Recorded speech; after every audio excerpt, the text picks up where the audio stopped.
Hello, Cleaning Nation. It is so good to be with you once again. Welcome to the place that you will find everything you need to get the cleaning company you've always wanted, maybe even the cleaning company that you deserve. If you'd like to be a guest on the show, if you've got questions for me personally, or you'd like to hire me to speak at your next event, all those things go through our amazing producer, Natalie. You can get a hold of her at nat@growmycleaningcompany.com or give us a call on the cleaning hotline, 480-648-5149. Do it now. We love hearing from you, Cleaning Nation. Today, we are chatting with the lovely Charlotte Mendez from the Cleaning Genie. The Cleaning Genie serves the Gainesville, Florida area. I have a feeling we've got a Gators fan from what she told me beforehand. They do residential and commercial cleaning services, and if you want to reach out to Charlotte and her team, you can get a hold of them at www.yourcleaninggenie.com. Charlotte, welcome to the show. Hi, everyone. How are you doing? I must say, go Gators! I opened myself up to that, and I'm way over in Phoenix, but I never went to college, so I'm not really. Everyone's like into their team, and I'm like, I have no team. So today I'm a Gators fan out of respect and deference to my new friend. Thank you so much. We appreciate that. All right. So in addition to being a big college football fan, tell us a little bit about you. Are you married? Do you have kids? How'd you find your way into the cleaning business? How'd you find your way over to Gainesville? What's shaking in your world? Okay. Well, I have been married for 26 years. Wow, and we have 5 children. Thank you so much. So we have 5 children that range from the age of 27 to 7 years old. So that's a big leap there, but I love it. It keeps me young and, within the current dance trend. So I love it. Love being a mom. I love being helping. And one of the things, my background is in social science. So I have a major of being a counselor, a social worker. And what drawn me into the cleaning industry is that I was raised with a generation of women who were just cleaners. And so I got kind of burnt out of being a social worker, and I wanted to make a direct difference to the world as it is. And I started thinking, what do I really like to do? Cleaning is a therapy to me. And so it's like, how about having a cleaning company that will directly focus on helping women who are in the middle ages and helping them to follow their dreams so their dreams will not be deferred. So we do sort of many different things for the women that are employed with us, helping them to find what their dreams are, whether it's education or, just, a personal goal, whatever that is. But while doing that, while helping them to find their dreams, we offer a great service with Cleaning Genie and giving the best customer service and quality care to our customers. That's our number one goal. Beautiful. And I wanted to share with you, Cleaning Nation, that Charlotte and I, she's got such a sweet and lovely personality. She and I were talking before we got started, and I immediately, as you probably can, heard her heart for being able to help people, specifically women in her community.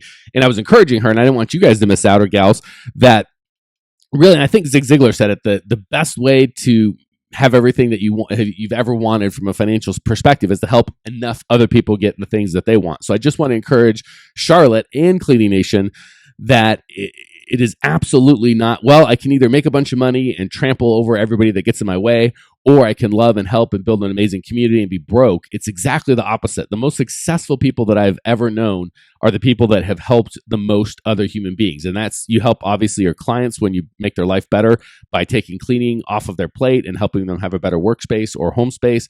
You help your employees by hopefully building a community and something special that they've never had. So I just want to encourage you, Charlotte, and Cleaning Nation, that the absolute most effective way to look at this and the correct way to look at this is the value that you bring to the community dictates how you get paid. So if your people hate you and they come to work only because they need a paycheck and you have it, you're going to have a very hard time succeeding. But if you create this amazing special place that everybody wants to be a part of, all of a sudden what you pay or get paid doesn't matter as much, and you're successful. So I love your heart, Charlotte, and I just want to tell you, believe it or not, you're like, oh, I'm just a social worker trying to be an entrepreneur. I'm like, oh no, you're an entrepreneur now. You just didn't know it yet. So I just want to encourage that in you, young lady. Thank you so much. I appreciate that. And also, no matter what we learn about your business, I got to say, 5 kids and over 2 decades of marriage is probably the most impressive thing I think we're going to learn about you. Congratulations! That's awesome. Thank you. It's not easy. No, I've got 2. I've only got 1 in the house. My 18-year-old's out, and I've got a little 15-month-old. And 5? Are you crazy? And you have a business? I dropped dead.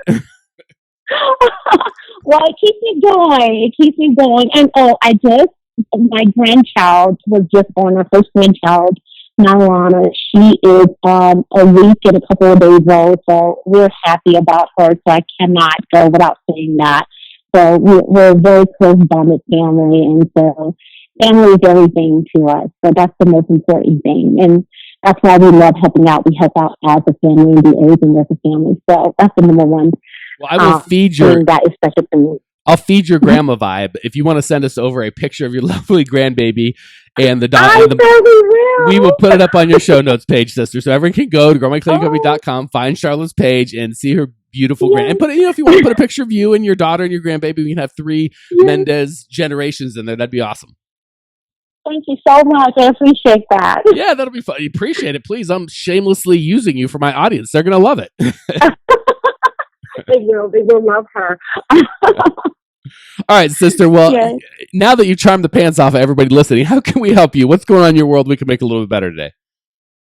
The most difficult thing that I'm currently having problems with is dealing with, as I call them, the small giants, the franchise businesses. And especially, I deal mostly with commercial. I do commercial and residential, but majority commercial. And it just breaks my little heart. I mean, we're not supposed to take things personal, but when you know that you're giving the best price and you know you're going to do the best quality of work, and then when a bigger franchise come in there and they lower the price by subcontracting individuals that do not have the proper insurance and do the work for next to nothing, it's kind of hard to compete against those individuals. So how does a small business deal with franchisors? Man, I love that question. I'm taking some notes because I've got a lot to say on this topic. So a couple things. Gosh, there's so many. I want to get them all in. First, just so you know, I've coached owners of. There's a couple kinds of franchisees. There's a franchisees.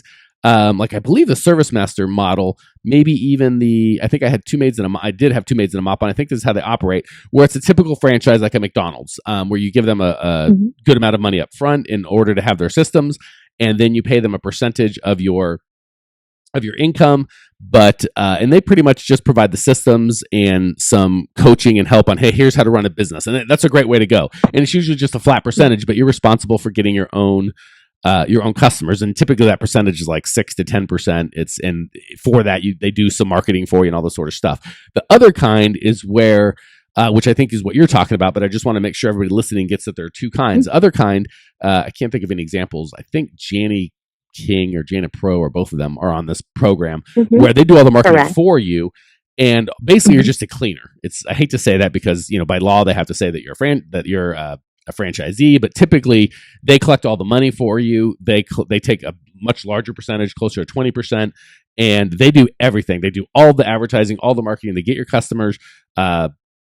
Basically everything that's not actually providing the service, they handle for you. So which is great. And for people that are not really looking to build a business, they just want to, I guess they are building a business, but there's not a lot of control there, and it's not really anything that they can sell.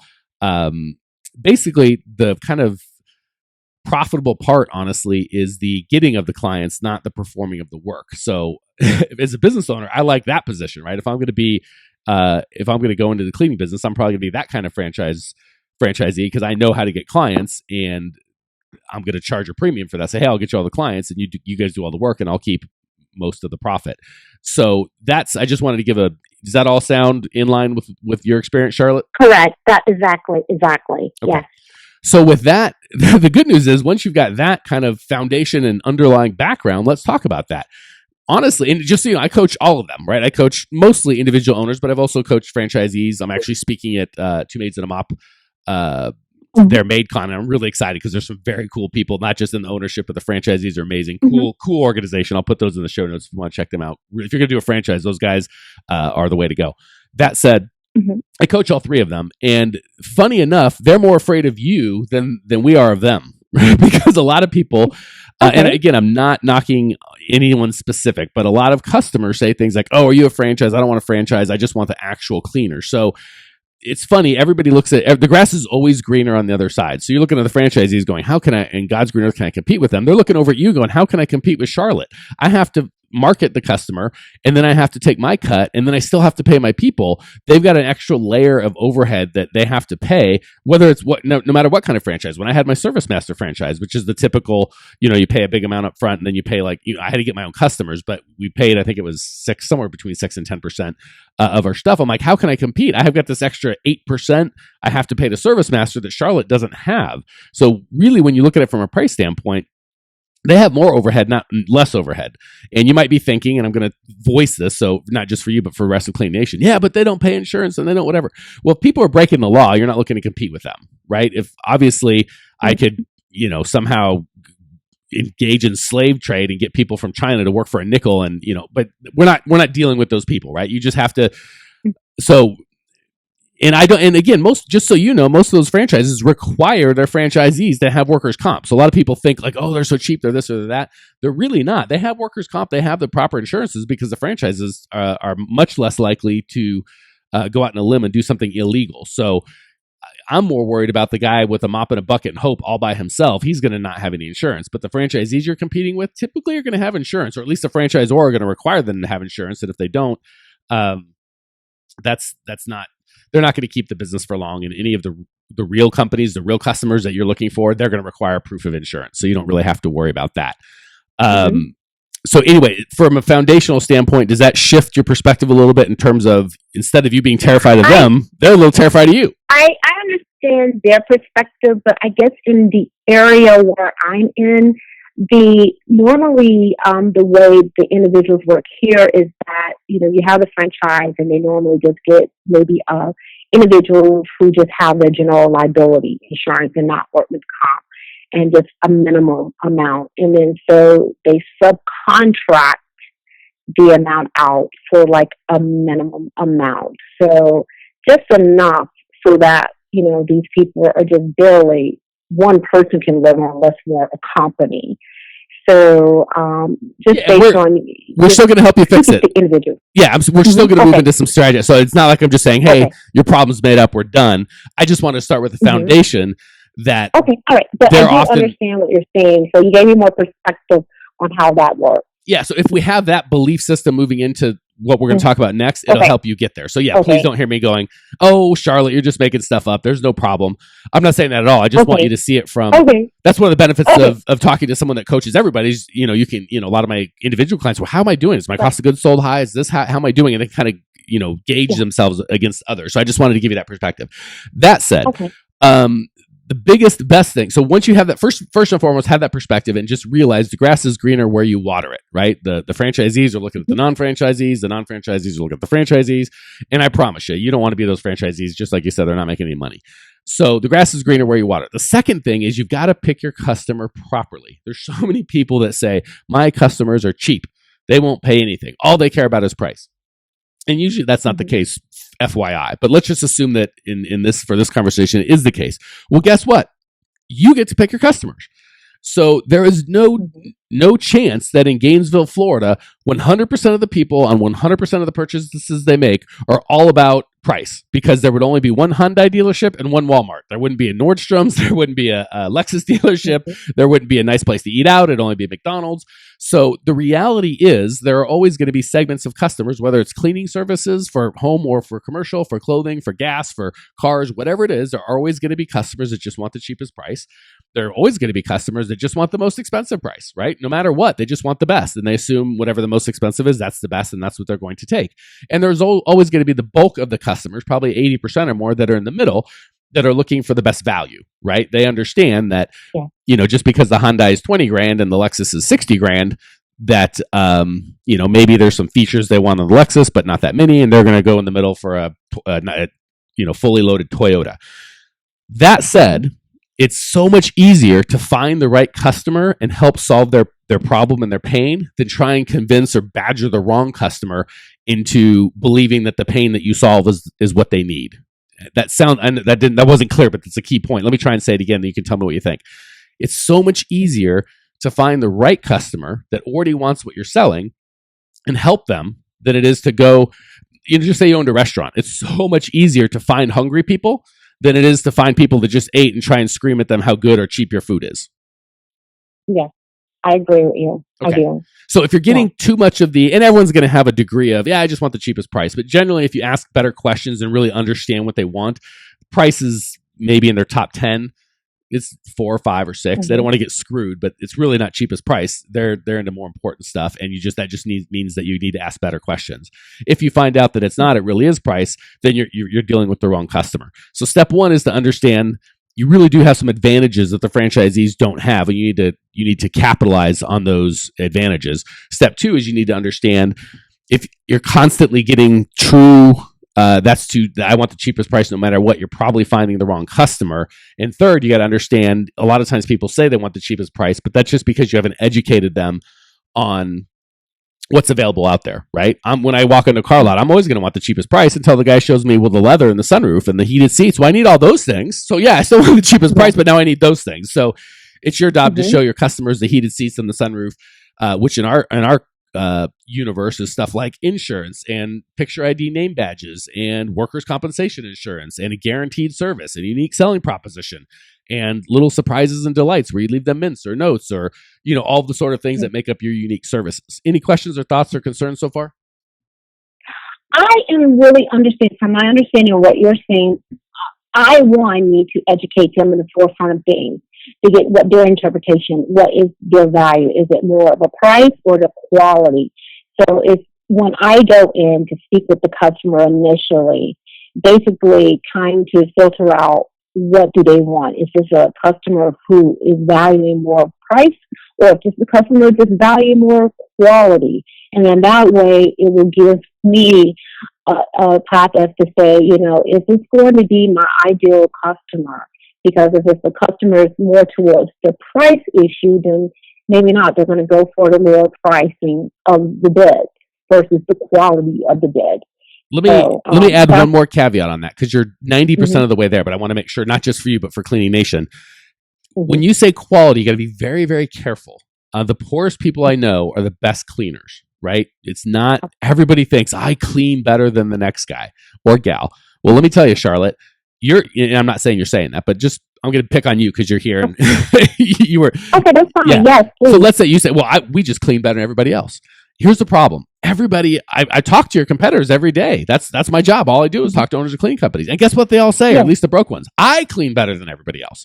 So the problem is, say there's 20 of you, well, 19 of you are lying, right? Maybe you're not lying, but you're mistaken at the very least, because there can't be more than one best. There can only be one best. So the odds would say, and again, I've never seen any of your work, so I'm sure it's fantastic, but the odds are, just say there's 20 cleaners and all 20 of you are saying you're the best. Well, there's only a 1 in 20 chance of you being correct that you're the best, Charlotte. Is that a fair, again, not knocking your service. I'm just trying to talk through numbers and realities. Does that all stand to reason so far? That does. Well, may I ask you this question? Well, hold on. Let me finish. Let me finish, okay, and then I think we'll answer your question. If not, you can come back and hit it. The good news is 19 out of 20 of your customers don't care, because here's the problem. Your definition of the best is very different than your competitor's definition of the best, and more importantly, it's often very different than your customer's interpretation of the best. So I wouldn't say I want customers that don't want cheap service. They want good service, because there is no such thing as good service. It's just your opinion. And the last thing that we want to do is to find customers. And again, you don't want to run out to people that that are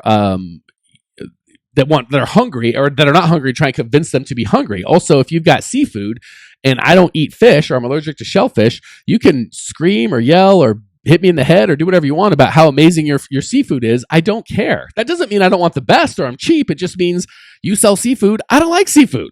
So I don't like and you're going to offend me if you go, well, if you're just too cheap for seafood. I'm like, it's not that I'm cheap, or it's not that I don't want quote unquote the best. I want the best for me. So instead of people that are looking for a cheap price, I'm going to look at people for high quality. You got to really understand what they think high quality is. So for a medical facility, they might say, disinfecting is huge. We've got to have disinfectant. There can't be any buildup. There can't be whatever. I have a clean room. That's its own special set of circumstances. Guess what? They're not really interested in, they're interested in price a little bit, but far more interested. Are you leaving proper MSDS sheets? Do you meet OSHA requirements? If they get inspected, are they going to pass based on your work? If you go to a lawyer's office, they're going to go, we don't need any of that crap.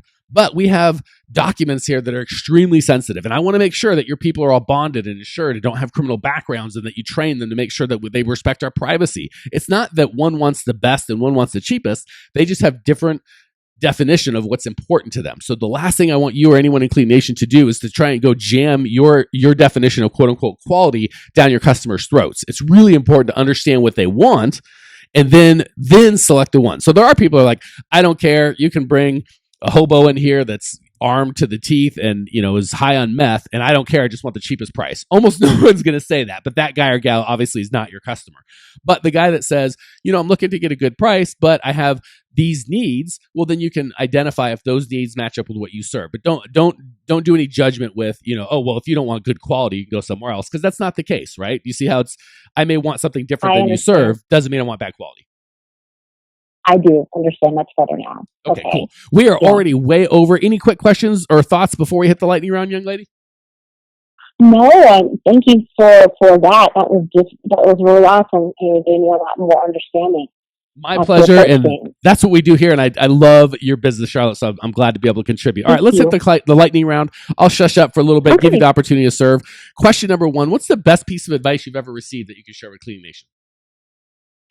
The best piece of advice that I can share is understanding what you want your culture to be in your business, the type of individuals you want to hire, what your core values are. Great point. Couldn't agree more. I wish we had more time to jump into that, Charlotte, because I'd love to hear more. Okay. Question number 2: what's the biggest mistake you've made in the cleaning business that we can all learn from?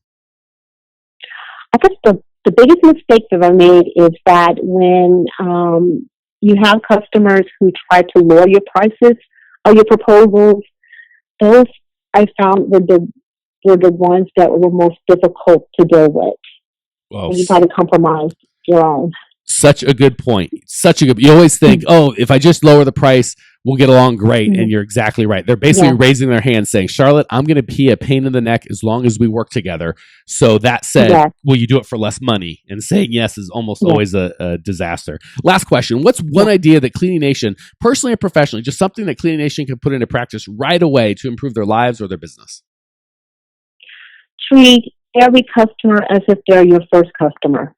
So regardless of how many customers you have, just treat them as if they're your first customer. Yeah, who wouldn't like that? I would like to be treated like that. Charlotte, thank you so much for joining us. Thank you for sharing your passion and your desire to grow. I appreciate you. I know that Cleaning Nation appreciates you. If you want to check out Charlotte's show notes page and discover everything you need to grow your cleaning company, it's all at growmycleaningcompany.com. You can find her, ideally, hopefully we'll have her pictures of her baby and her grandbaby. You can leave your questions, your comments, your root remarks. I will see you there.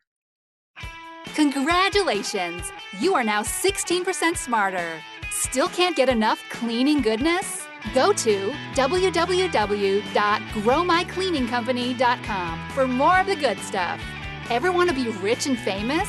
Owners of cleaning companies, as well as industry experts, can apply to be featured on the show by emailing our producer Natalie at support@growmycleaningcompany.com. Until then, don't miss out on all the latest cleaning industry lovin' at www.growmycleaningcompany.com. Check it out now.